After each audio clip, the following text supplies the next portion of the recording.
Hello, hello, everybody, and welcome back to another edition of Cocktails and Coffee. Right, this is a special little segment that we do where we just kind of talk about the things that are going on in the world, and we would love to know what you're wondering about for this online entrepreneurial journey. So you can always submit your questions, and we'll have a chat about it. I am Tracie. I am a sales and offer coach for online businesses, and for those people who hate that traditional yucky way of doing things, we'll find the right way for you. And this, of course, is the ever lovely Sue Mclachlan, and she is a Kajabi expert. So she talks all things tech, as well as having a decades of online business in physical products and online products. So all the pick an products. option. Yeah, like pick an option. We got you covered, right? How are you, Sue? I am doing very well. How are you doing Yeah. today?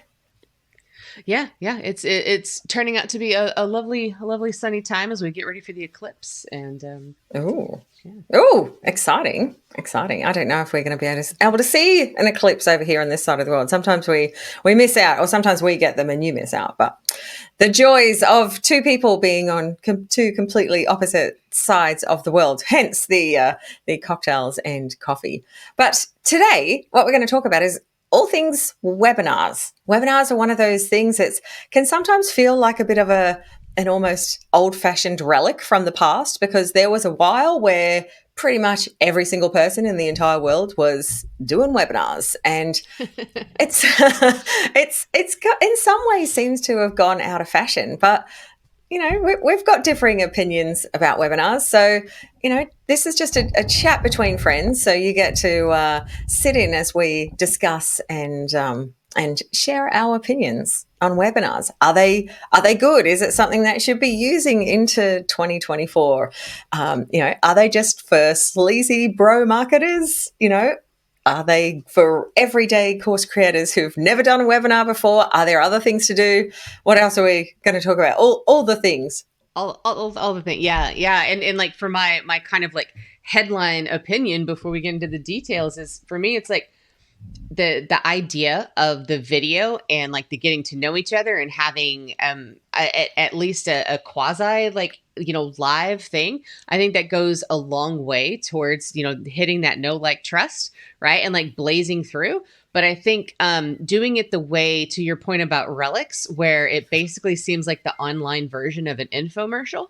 I Yeah. think that's the part that kind of ruins it for me. So there's my little, like headline top stake, my put my stake in the ground, however, Yeah. however Yeah. that phrase is supposed to be said on that one. And do you have like that overarching opinion about it before we like dive into the details?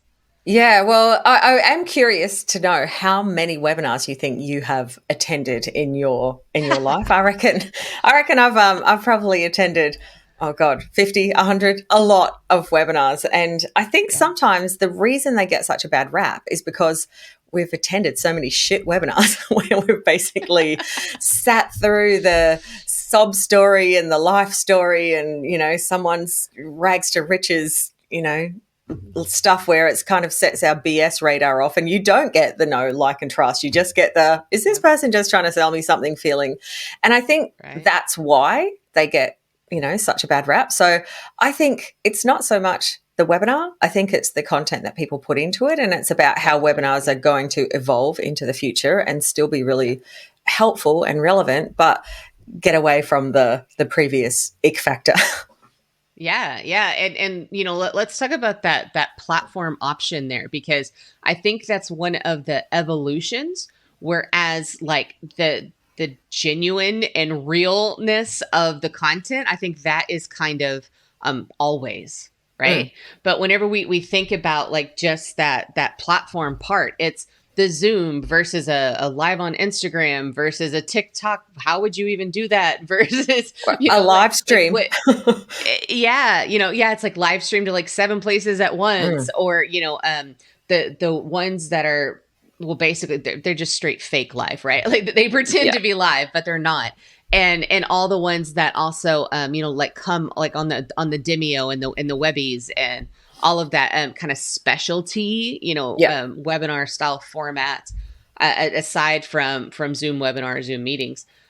So what do you see as far as the actual platform options? Like, do you see any trends, any changes? Do you think it's demographic based? Yeah. What are Look, your I tech think thoughts? yeah, from the tech perspective, I think, there is still real value in having a live webinar and having people come and join you live. And I know from the perspective of presenting a webinar, sometimes it can feel like it's almost like a different energy when you're doing it live because there are people there. It's a bit more interactive. Even if you are getting stressed and you only check the questions at the end, people are there. And I think when you are pre-recording a webinar, that can still be really effective, but there's just something different. It's like there's just this different feeling and spark and something when something is being recorded live. So I definitely think there is value, even if you are taking that live recording and then turning it into an evergreen, which means that, someone can watch it whenever they want.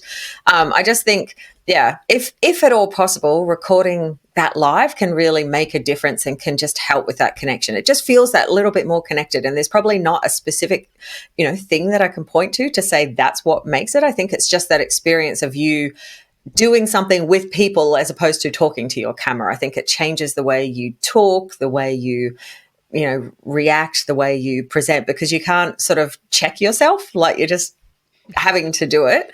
So I think there's that, but then there's also that what happens after the live webinar. And in terms of the tech of where you can do it, there are so many options. And you've got your Zoom. You can do it onto YouTube and put the YouTube video onto a page. Like you can even do things in software like StreamYard. Like it feels like there is a lot of tech options which are incorporating that webinar style.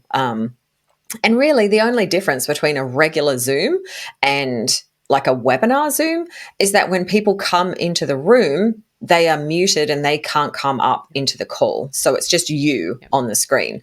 So, I have done webinars where I haven't even bothered with Zoom webinars and it's been more intimate and there's been less people. And it just means that people could unmute themselves and say something. And, it can be helpful if you have someone else in there who, if someone does leave their microphone off, they can unmute it. But that's kind of the main difference. And I think when you have hundreds or thousands of people, like having that specialized software is more helpful. But when you've got 10, 15, 20 people, it's less of an issue. And that is really the only sort of issue, that you don't want people kind of injecting themselves into your webinar accidentally sometimes.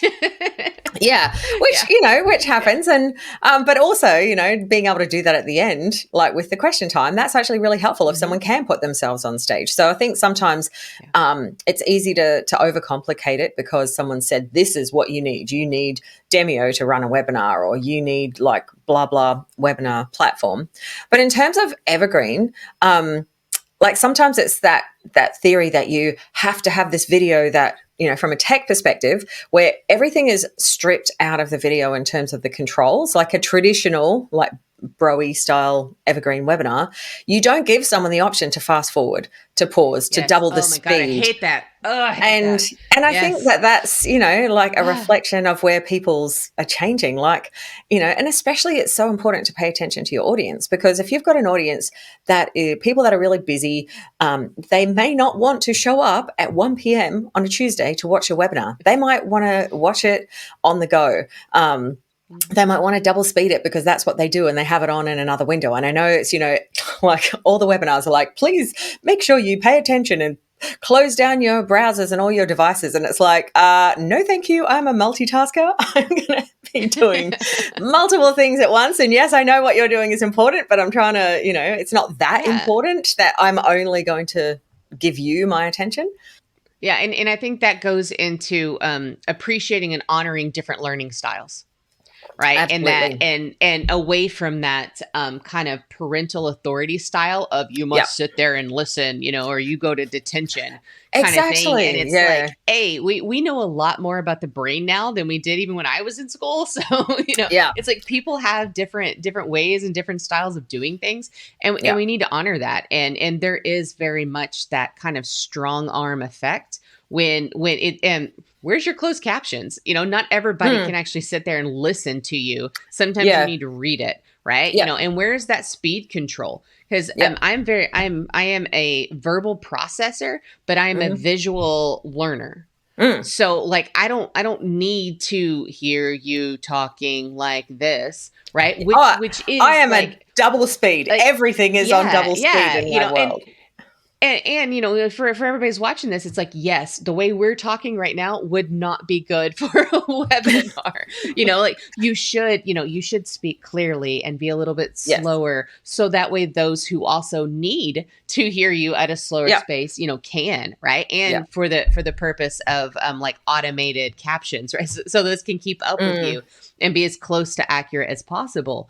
But it is that the thing. It's like I truly, I will not watch one. If you don't show me how long of a time Yes. that's going to happen, so I can then choose and know, am I committing to 2 minutes or 20? You know, Yeah. like what's this video for? Even if it's on somebody's sales page, but like, you know, we're for the sake of this webinar, it's like I'm going to assume that it's an hour, but I have no idea. So if I am not joining you live and I'm watching a recording, I need to know what I'm time committing to.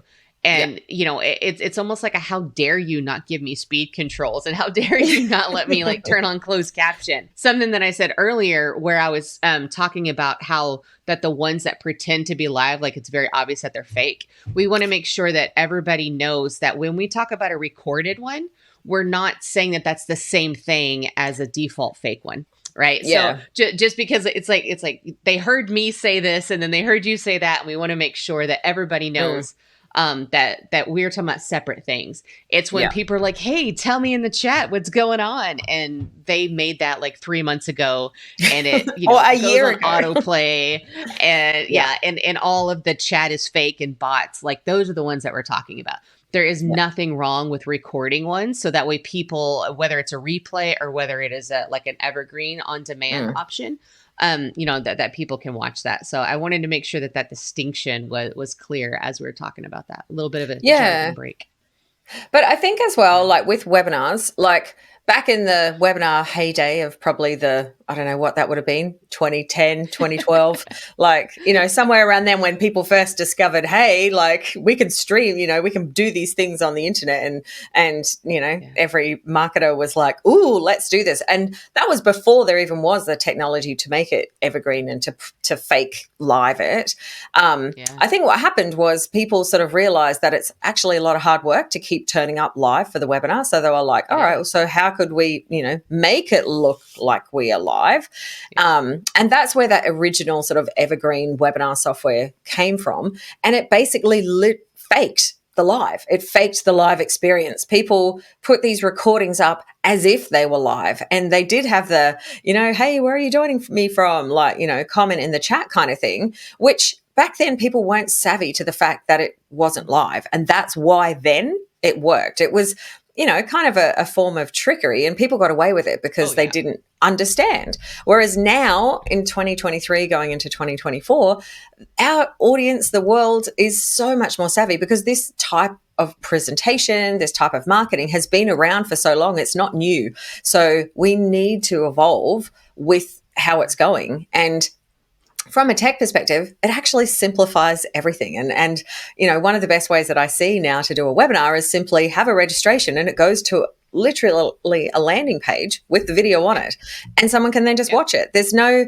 you know, having to jump through hoops and pick times and all that kind of thing, because people are very aware, and you're no longer saying, you know, come and see this live class, it's on at 2:00. You're saying, watch my on demand. Like we're in the Netflix era, like so far past that, where no one wants to wait until 4:00 on a Friday. They're like, hello, I'd like to watch it right now, please.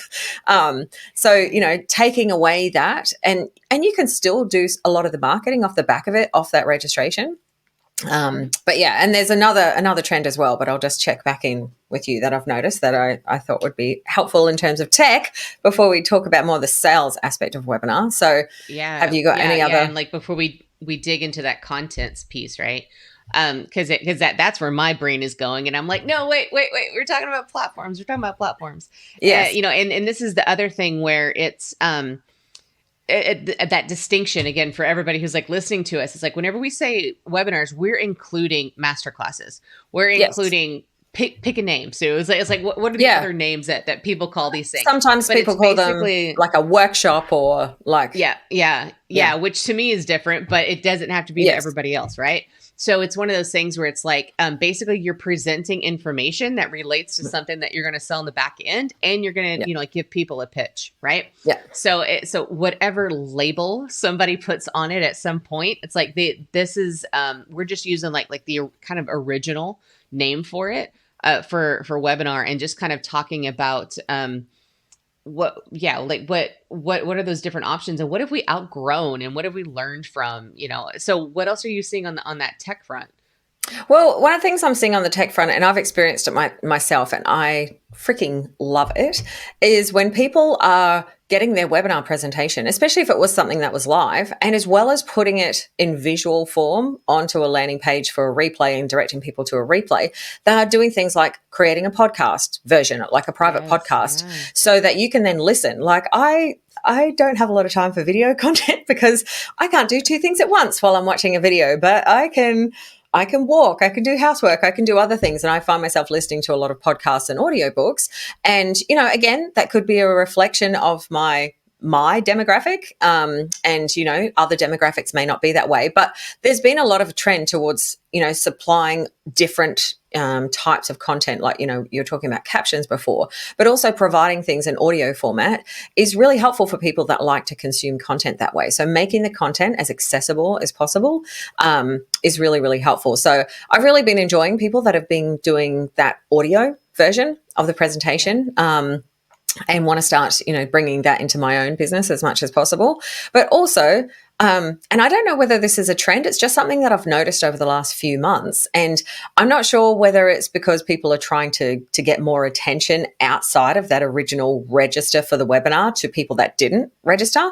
But people who have podcasts, I've noticed a number of people recently have put that webinar as a podcast episode after they've presented the webinar to their entire podcast. So again, I think it's just, that it's kind of taking that concept. I've done it where people have used like a private podcast tool, and they've said, hey, if you couldn't make it and you don't want to watch the replay, get this on a private podcast feed, which can be a nice way to give limited access. But I just have found it interesting that people have bypassed that still and just gone, here, it's up on the podcast. And I wonder if people, are doing a similar thing with YouTube, if they have a YouTube channel, where they're actually, basically broadcasting their, they do their webinar as a YouTube live.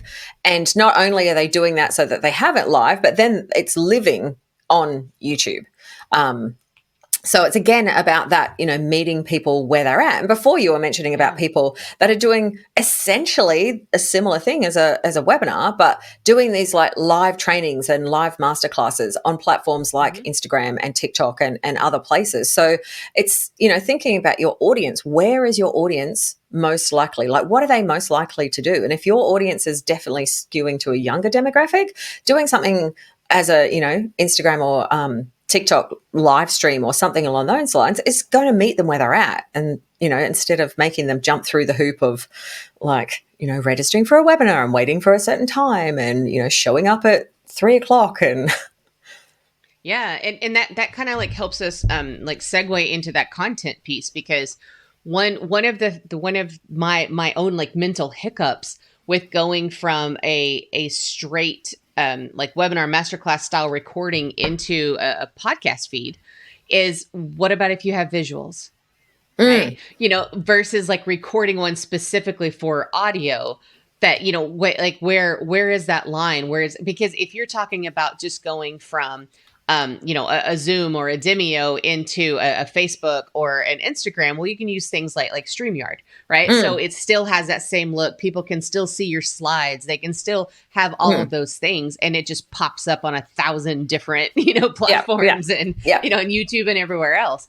Whereas like if you're going audio only, like, do you need to either decide ahead of time? It's like, I know my humans are going to consume this better on audio, so I'm going to use like minimum visuals, and I'm going to make sure to like auditorially talk about everything.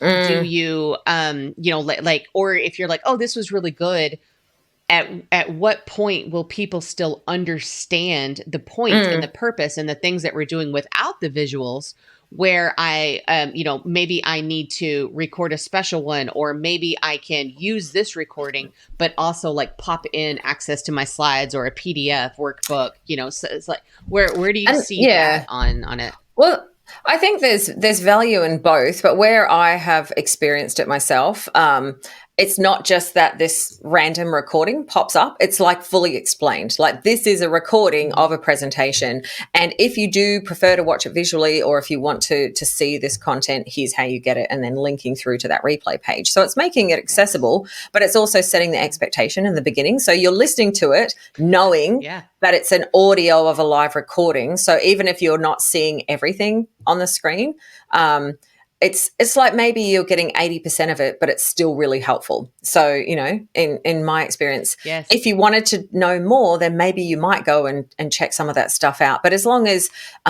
you're being conscious. Like for me, if I was doing something like an actual software tutorial, that's not great audio content.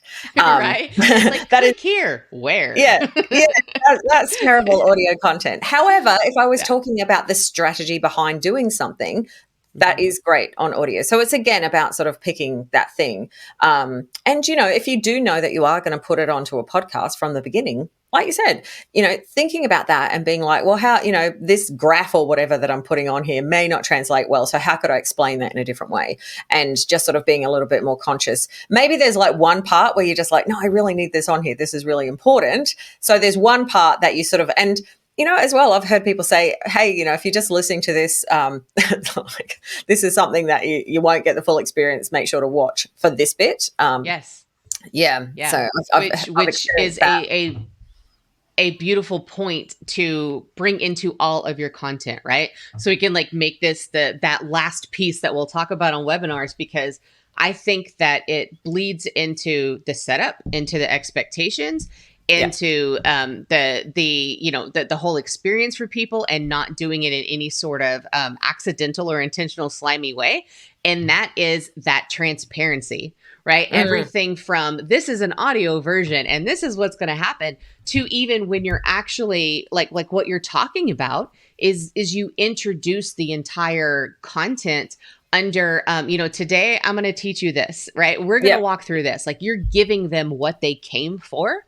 And but then you're also telling them up at the front, and at the end, I'm going to let you know how you can carry this work on into, the rest of your business, to the rest of your life, into future endeavors, right? It's like whatever kind of phrasing that you want, but you are setting people up from the very beginning to know, yes, I'm going to deliver what I promise, but I'm also going to make that invitation, right? Make that sales transition. We're going to talk about this, and having that transparency from it touches every single piece of it. And I think that just gives that like such a better audience experience, to begin with, as well as the speaker.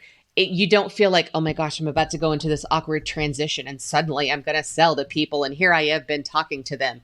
It just kind of creates that environment, for everything all the way around. Right. Yeah, definitely. And as well, like before we sort of go off the tech and more into the sales, one last thing with that audio content is, sometimes, like, if you're considering doing a webinar, there's a few different parts of it that can feel daunting. One part is writing the content. Whatever you're going to do, you will need to create content. So there is no escaping that. If you're going to teach anything, like, you will have to create that. However, if making slides is something where you're like, oh my God, this is so hard, it's going to take me 3 weeks, and that part of it is putting you off wanting to do it, or if the thought of presenting slides on a screen makes you incredibly anxious and you're like, that's just not my personality, I freak out, that's where doing something in an audio format means you still get, a lot of the benefits of a webinar without having to actually present a webinar. I would suggest to, sometimes try and push yourself. My first webinar was literally horrific, like so horrific. I was having a panic attack almost before I started. Oh, Like my beautiful daughter was like giving me like stress relieving foot massages because I was like, and you know the whole red face, red neck, everything, because it is, you know, it's a stressful thing if you've never put yourself into that position before to present. So I would suggest, you know, pushing yourself a little bit, because since doing that first one, I've done many webinars and now I'm actually feel really confident with doing it. So there's that aspect. But also, if you're at the point where you're not doing it because the idea of it is giving you so much anxiety, it's just not happening, that's where doing it in an audio format. And, you know, whether that's something where you split it up, instead of doing an hour-long presentation, you split it into 4 like podcast episodes and you release it as a private podcast. Like, it's about that platform thing. A webinar doesn't have to be literally slides on a screen on Zoom. It can be in multiple different formats and it can still be helpful and it can still work. So, yeah. yeah. Yay. But let's talk about the sales aspect of a webinar, because that is sometimes what gives people the anxiety and the cold sweats. Yeah, and that goes back to that transparency piece, right? It's like you're priming yourself as well as the audience for what's going on. And whenever you have that clear distinction towards the end, you know, where you're like, you know, you finish the topic, you do your recap, right? So people are directly connecting what they just went through with what you had promised and what you told them, like each of these things were going to be. Then after that, it's like, I'm so excited to take your questions about this content. And then after we're done with these content questions, I'm going to tell you about, right? And that's like your segue, your introduction to it. And you can always say, you know, if at any point you need to leave, go for it. The replay will be here. But, you know, I would love to be able to answer any questions that you have about that, as well as, you know, the next part that I'm going to talk about. Right. So you're not like holding people down and they have to stay, and or they're just like, you know, being blindly walked around and have no idea as to what's going on. So that both of those are when the people participating as well as the human giving the talk is like, oh, this is so awkward, or oh, this is so, you know, it because you kind of you'll even if you're having palpitations and you're having a hard time doing the presentation part and it doesn't come naturally, you will still kind of like get into a flow, because you're talking about your passion. You're talking about the things that you love and that you enjoy. And then what, you suddenly feel like you have to talk like this and that everything is going to happen. And it's like there's a clip and get it right now. And it's like, whoa, where did the human go? Like what just happened? And, you know, and that's part of it. And you can still practice that transition, but it's giving yourself permission to be upfront. You know, you're being upfront with yourself. You're being upfront with everybody else. And you're letting people know like what's going on and how it's going to happen. And you're also like making those very clear links to prove to yourself as well as to others that you've ticked those boxes, you know, that you've taught what you said, that you're going to, you know, answer questions and allow people to have that implementation time. But you're also going to tell them about the thing, you know, that you came here to tell them about. Right. And for me, that was why I said I very much think about workshops as different. And before people went on this hunt for another name for webinar and started saying masterclass, even masterclass used to be like, it wasn't meant as that sales vehicle. Right. You know, whereas now, at least in our online business world, they're synonymous. And it's basically just, you know, a new gloss on something that already existed.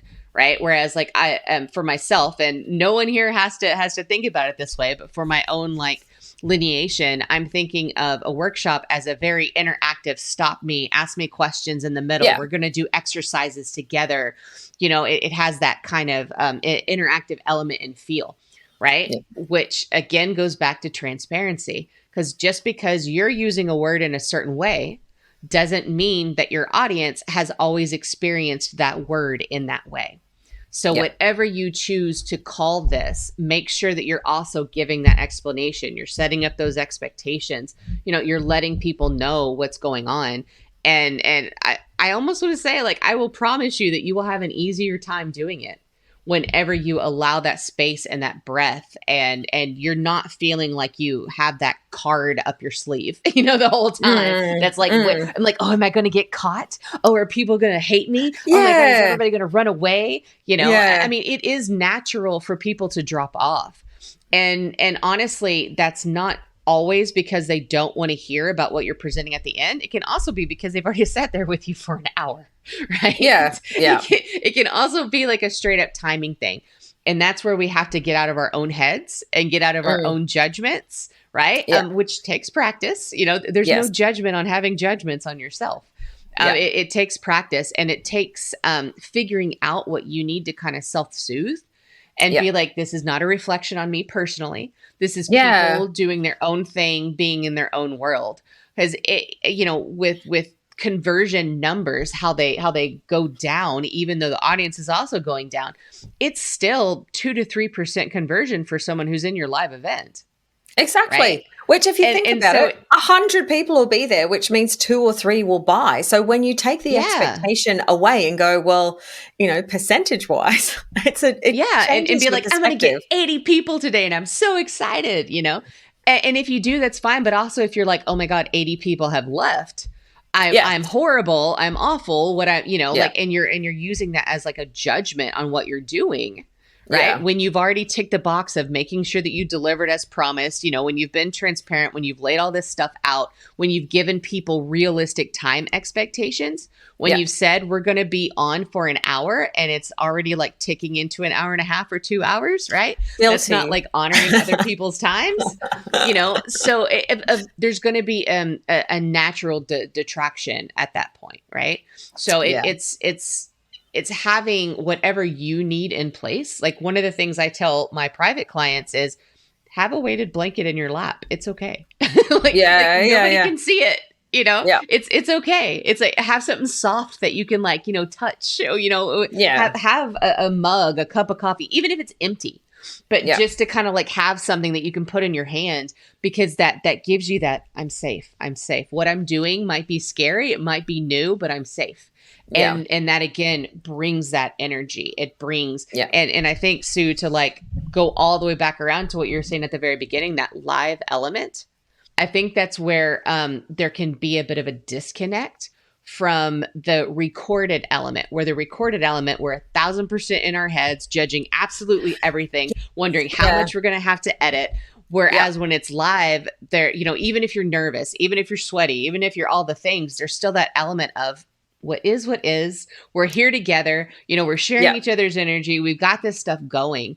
And you can recreate that in yourself for a recorded. You just have to know that means you need something that's going to make you feel good.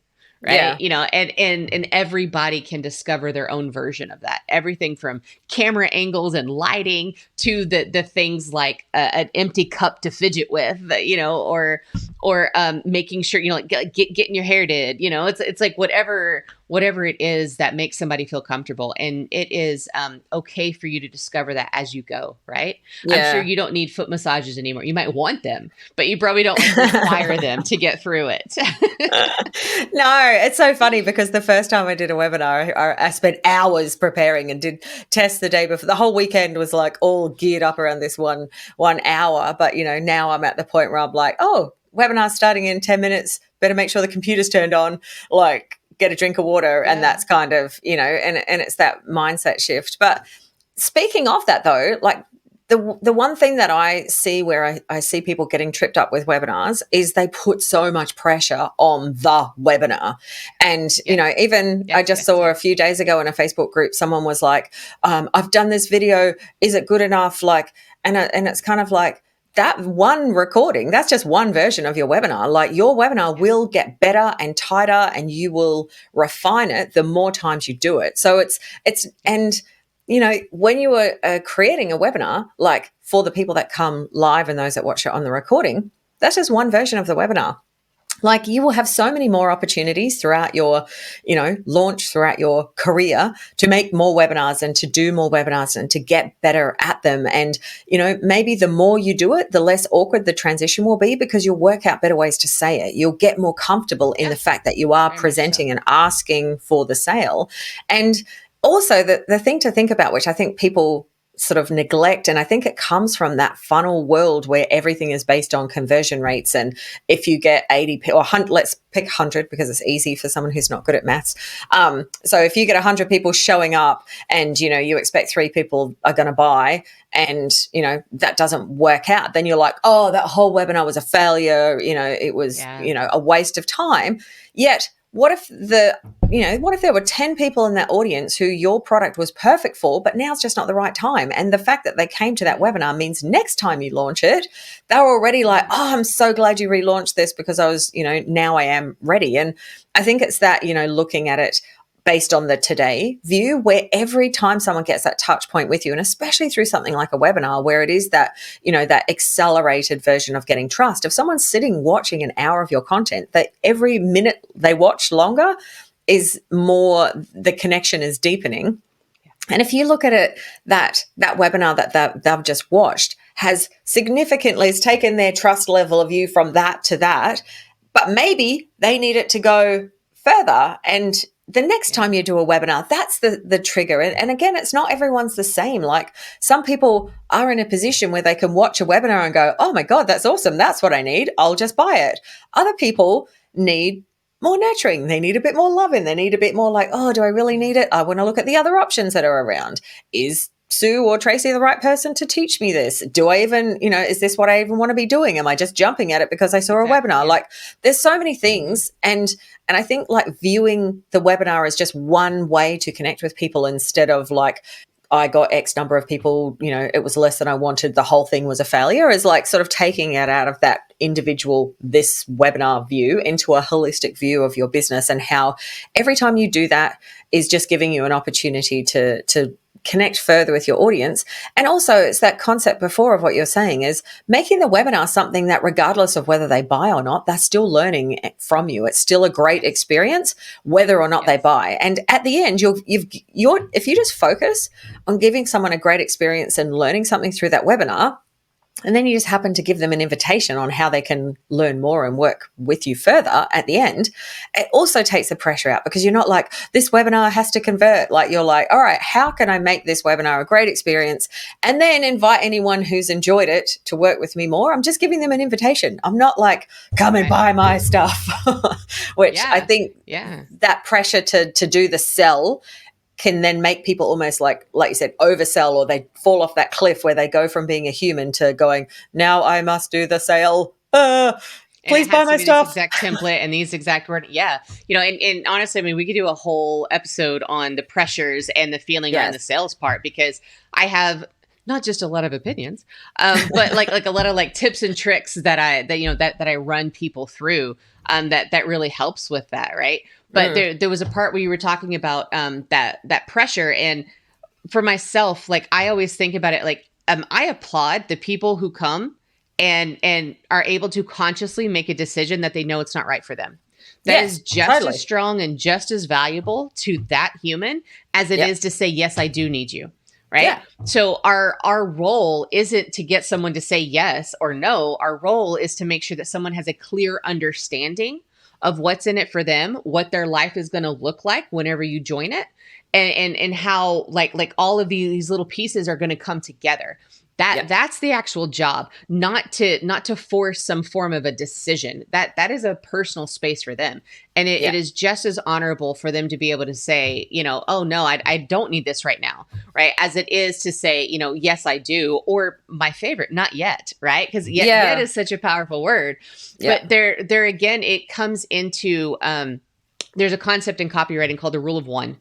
And there's multiple pieces to it, but the one that I'll point out for this one is the fact that each piece has one job, and that is to get them to the next piece. So the whole success of your business, the whole success of your life, and all the melodrama that plays out in our own head isn't reliant on that one webinar. It has to Yeah, do like that exactly. webinar's job is to get people to the sales page or to the checkout page, right? And then that job is to get people to, to take the next step, as well as all the other pieces that came before the actual Yeah, webinar, right? From your yeah, pre-launch content to your actual launch content, to the invitations, to the reminders, to the being there. yeah. And think about it more like you are spreading out that responsibility. Mm, Yeah. So that way, if you put too much on one thing, it'll break just from the yeah, weight of it all. And we yeah, break mentally and emotionally from the weight of it all. It's yeah, like, oh, okay, let me take a breath. Let me yeah. remember that each piece has its purpose, and they build on each other. And that's something that I would love for everybody to remember. It's like, the whole everything in your identity doesn't fall on a quote unquote success Mm. of things based on someone else's metrics and decisions that they've made. Yeah, it's funny. I've got this picture in my head as you're saying that, of it being like a path of stepping stones, and Yeah. one person might need to step on every single stepping stone. Someone else might feel more comfortable jumping over 3 or 4 of them and going, "Oh, look, I'm happy to skip ahead to there." And that's what you're saying before about honoring people in their journey. Everyone in your audience is going to be different, and some people need more stones. Some people need to step, and they Yep. need to feel comfortable, and they need to like go, all right, I'm confident this part, then I'm going to go to the next part. Other someone else might, almost like do the whole thing. Like I'm thinking on those game shows where they like run over so they think they're going to fall into Yeah. the water, and that's Yeah. and that's okay. And that's where, like you said, like if you put all the pressure on one piece, it's like if that one piece in that thing fails because you're like, this is the thing, and if it doesn't work, my business is doomed. That's a lot of pressure on you as well. And that's going to change how you show up Exactly. on a webinar. Exactly. And it's going to change Right. how you invite. Like instead of just inviting people in, you're going to be Yeah. subconsciously almost pressuring them and really kind of going a bit harder on the sales, which then feeds into that whole thing that webinars are super salesy and make you feel icky because you're Yeah. kind of like it's almost like that self-fulfilling prophecy. Very, very much so, and this again goes right back to that transparency. It's deciding for yourself how comfortable you are. And this can take time. This is a personal Mm, decision, but it's like how comfortable you are with sharing vulnerability and yeah. sharing transparency and Yeah. saying, I'm really excited about this, but I'm going to be honest, this is the first time I've done this, or this is the second time that I've Mm, covered this material like this. I hmm. know this material works. I've done it in XYZ. It's like Yeah. there's a little credibility drop for everybody. Yeah. And it's like, but to do it here when I'm really excited about it, it's like, I love that this is a place of grace, and I'm excited for your questions, and Yeah. we're just gonna like go through this. Right. Yeah. And that's another thing that like you can have by doing it live, you can Yeah. have by having those pieces where you kind of massage through that. Right. And Yeah. your level of openness, right? It's not a matter of honesty. It's a matter of openness. That can differ. That can differ based on, did you come from corporate? Did you come from academic? Did you come Mm, from entrepreneurship? Did you come from a family where it had to be perfect and everything was right? And if you mm, dare showed weakness, everybody would pounce on you, right? yeah. Which really makes things like for yourself, and that's kind of again, it's like how are you going to get comfortable with it? What do you need to do for yourself? And you are creating a community. So no matter what anybody else's community feels like that you've been in, what do you want yours to feel like? Right? If that community was your home, what do you want it to feel like?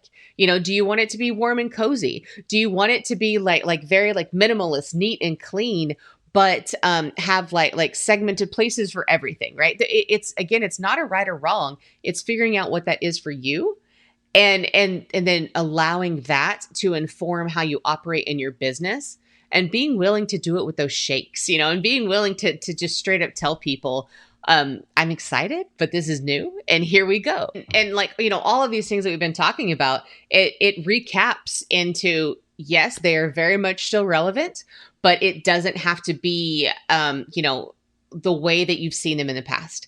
It can be the way that fits who you are, how you want to run things, what's going to best highlight and show off what it is that you're actually trying to do, and give that audience that maximum understanding, right? And then whatever tech you need to overlay, there is a type that is available. whatever style that you don't like, there's a way to do it that is effective because you're the one doing it. Yeah. So, I mean, I would say we both very much still believe in the medium of this. It's just kind of having that permission to figure out, the way that works best for you. And I think that made this a very good little chat for us today, to talk about, yeah, because there's a lot of pressure on these launch mechanics, and all this other kind of stuff. And again, a reminder to everybody listening that if you're like, oh, well, what about this part of a launch? Oh, or what about this part of it? Let us know. Submit it as a question, and we'll talk about it too. Just like this one, that the webinar was something that came up this week, and we were like, all right, we've got things to say about it, so let's hit record and let's talk about it, right? That you can fill out, but comments are also looked at. But, yeah, well, I did it as a form. See, that this is a chance where I'm like, yeah, I'm happy to tell people why. Because I wanted to give people the opportunity to be notified when we answered their question. So it's a choice. It's like, hey, you can submit this anonymously. You'll never hear from us again. But if you want to know when we talk about, what you're wondering about, we'll send you an email and let you know that happens. So, whether you go through that, whether you just like comment below, all of it works. We've got eyes on all of it. And, we'd love to know what else you want to hear.